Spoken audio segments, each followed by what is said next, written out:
Have you been seeing 1-1, 111, 11-1, or 11-11? I think I may have something to explain that. So let's get into it. Now, if you're going to go study the calendars in relation to Bible prophecy, there are a couple things you need to know. When we study prophecy, we're going to see God doing a play on calendars. And there are 3 calendars that he is going to play off of. Now, these calendars do not necessarily determine the day in which Jesus will return, but we do see God either recognizing those calendars and or telling us not to use those calendars, okay? So, of course, we have the Gentile calendar, which is known as the Gregorian calendar, that we often use. The Jewish people have their own calendar that they use, and it's different from ours. And then, of course, God has the biblical calendar that he used, for prophecy, okay? Now, there are 3 different types of calendar systems. A calendar can be made according to the 4 seasons, spring, summer, fall, and winter. A calendar can be made according to the moon, or a calendar can be made according to the sun. And of course, these are not the only calendars in the world, okay? We actually have another calendar that was given to us in the book of Enoch. Now, Enoch is not part of the canonical books here, but he did mention a calendar in his writings. Now, the calendar that Enoch gave us is not based on the sun or the moon. It's actually based on the 4 seasons. He told us when to start spring, summer, fall, and winter, and where the sun would be in the sky in relation to the 4 seasons. And he told us, and this is incorporated into our Gregorian system, but he told us that spring would start around the spring equinox or equinox, which is somewhere between March the 16th and March the 21st. And then he told us to count 91 days, so that would be 3 months, plus the 1 day to change the season, okay? Then we go into summer, we do that for 91 days, fall 91 days, and winter for 91 days, okay? But we do not use that as a calendar system in terms of how to count the feast days. So the first month of the Enoch calendar is going to be in March, okay? But we do not use that in terms of God's feast days. You know how God told us that Passover would be the 14th day of the first month. All right, he's not talking about the Enoch calendar of the 4 seasons, and I'm going to show you why in a minute. So the 4-season calendar that Enoch gave us is simply based on the seasons of the year, okay? Then you have a lunar calendar that's based on the cycles of the moon. But you can't use the lunar calendar for anything because it's 10 days off every year. So it never comes out right. It's 10 days short every single year. So you have these 10 days that just linger and do absolutely nothing, okay? But then you have the solar calendar. The solar calendar is based on the harvest cycle. It's based on when we plant, when we sow, when we reap, that kind of thing, okay? The Gregorian calendar was a combination of the solar calendar and the 4 seasons. And of course, we know the Gregorian calendar starts somewhat in winter, which doesn't make any sense whatsoever, but that's how they did it. All right, so it's the Gentile Gregorian calendar is based on the sun, but they don't start it at the right time. All right, then you have the Jewish calendar. It is a combination of the solar and lunar calendar. So they determine all their months based on the moon, but they don't determine their years based on the moon. They determine their year based on the sun. And they make all these adjustments where they add an extra month every so many years, like a leap month, to get caught up with the sun. It's very hard to keep up with, and it doesn't make any sense, okay?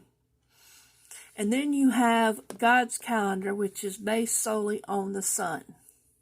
This is the one God told us to use in the Bible. This is the one God told us how to count in the Bible.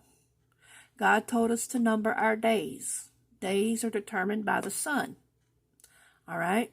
It has nothing to do with the moon or the 4 seasons. It is the sun. Now, God's solar calendar is going to tell us the harvest, the feast days, and it's going to tell us what we want to know in prophecy about the return of Jesus. Now, one such example God gave us in the Bible was about the crops. When Moses and the Israelites were getting ready to leave Egypt, we have a clue that tells us there was a plague of hail. Now, keep in mind, the hail happened right before the Passover, and Passover is the first month of the solar calendar, the harvest calendar, and the 14th day of that first month. So this plague of hail is happening somewhere before the first month, 14th day. All right? And keep in mind, that's the first month of the harvest. Harvest, not the seasons, the harvest. All right? And he tells us that the barley was destroyed by the hail, but the wheat was not. Well, there's only one way that can happen. We had to have a crossover between a barley harvest and a wheat that's sprouting, Okay? So we had a mature barley harvest that was standing tall, it was dry, it was hard, and it got destroyed by the hail. But then you have the spring wheat, which is barely sprouting. It's tiny, it's green, it's soft, and the hail did not destroy it. It knocked it over maybe, but it didn't destroy it. Okay, so that tells us we have a crossover between our winter crops and our spring crops. So when we have a crossover between a mature harvest and the sprouting of a new harvest, that's a crossover between the winter harvest and the spring harvest. There's only one time that can happen, y'all, and that's mid to late April. Okay? We know that the last part of the barley harvest was taken in April, and we know that the spring wheat is sprouting in late April. Okay? So when we talk about the harvest cycles and we talk about Passover and things like that, we're looking at a May time frame, like mid-May, somewhere in there, for Passover. And in fact, the Bible does support this. So as you do your studies in prophecy, please remember and understand we're looking for God's calendar that's based on the sun only in relation to the harvest cycles and our symbolism involving the harvest cycles as well as the feast days.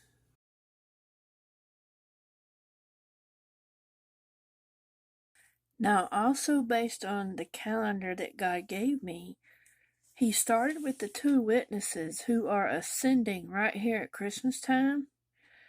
But the ascension is 40 days after what? A resurrection, right? So if you back up, you'll see tabernacles 40 days prior to that. And you'll see the dates associated with tabernacles.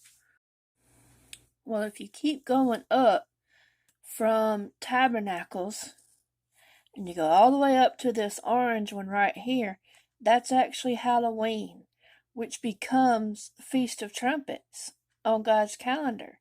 Okay? And then, of course, you have Day of Atonement 10 days later. But if you keep going back all the way over to here, you come out on May 14th, which is or 15th, somewhere in there. Y'all don't forget the time zones. It's 24 to 48 hours on these time zones, okay? You come over here to May 15th, May 14th, May 16th, somewhere in there, and that's your Passover. That may explain why Israel was taken back into their land on May the 14th and 15th of 1948. Because when God gave me this calendar, one of the things He said to me was, I always take my people back to the promised land on Passover. All right. So here's what I'm getting at with the 1-1, the 1-11, 11-1, and 11-11. All right. If you come back over here to this Day of Atonement, sorry about this ruler, it's going to come out around November the 9th. Now, here's what I'm getting at. If we're dealing with time zones and we have a 48-hour period that we have to consider when we're talking about rapture dates or possible rapture dates, we could be looking at a Feast of Trumpets that's somewhere between Halloween and November the 2nd, okay? Which would put our Day of Atonement somewhere between November the 9th and November the 11th, okay? So, here's what I'm suggesting might be a possibility.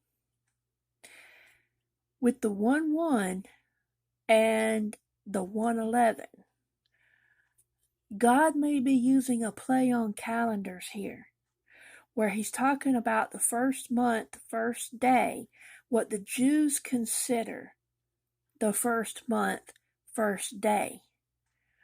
Okay?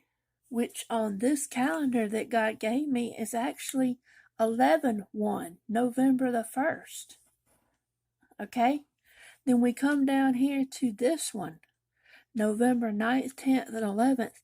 If it ends up being on the 11th, that would be the 11-11, November the 11th. But here again, it's a play on calendars. The Jews consider the Feast of Trumpets to be the first month. Okay, so even though they've already celebrated their Tishri, if this is God's true first month, which I think it is because this is the calendar He gave me, then the 11-11 or November the 11th would actually be a play on calendars 1-11, the first month, the 11th day, which would be the Day of Atonement. And we know that the tribulation period is going to start on Day of Atonement, and it's going to run through the Day of Atonement 7 years later. That gives you a timeline that's 7 years and 6 months long, okay?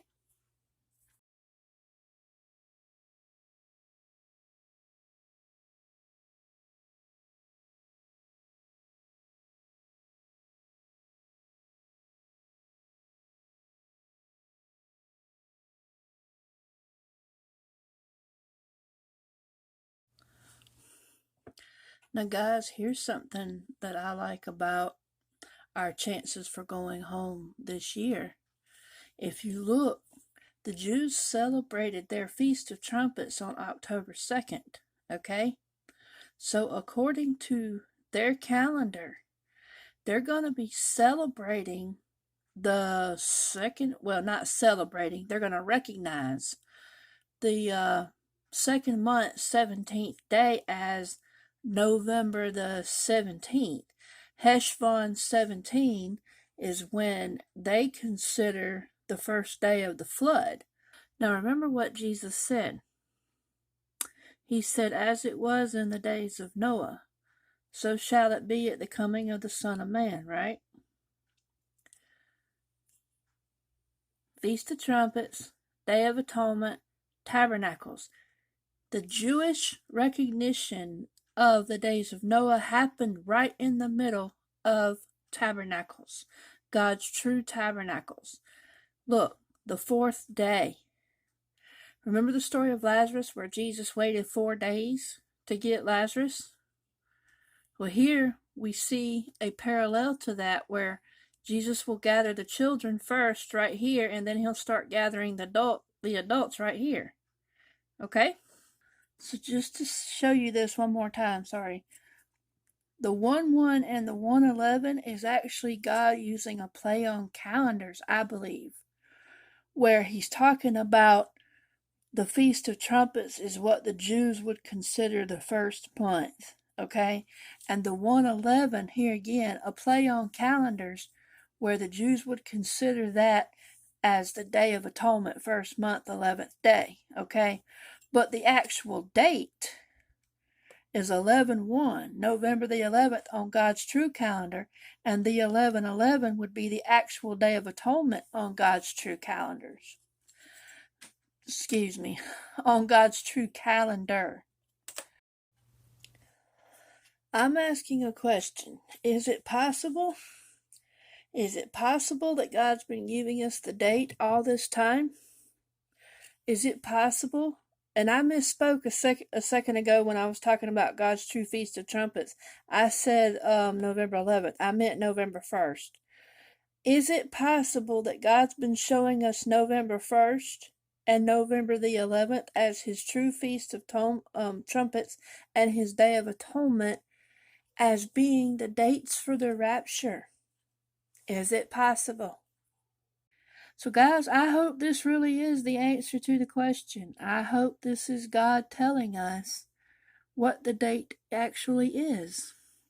So, with that being said, may the Lord bless you and keep you. May the Lord make his face shine upon you and be gracious to you.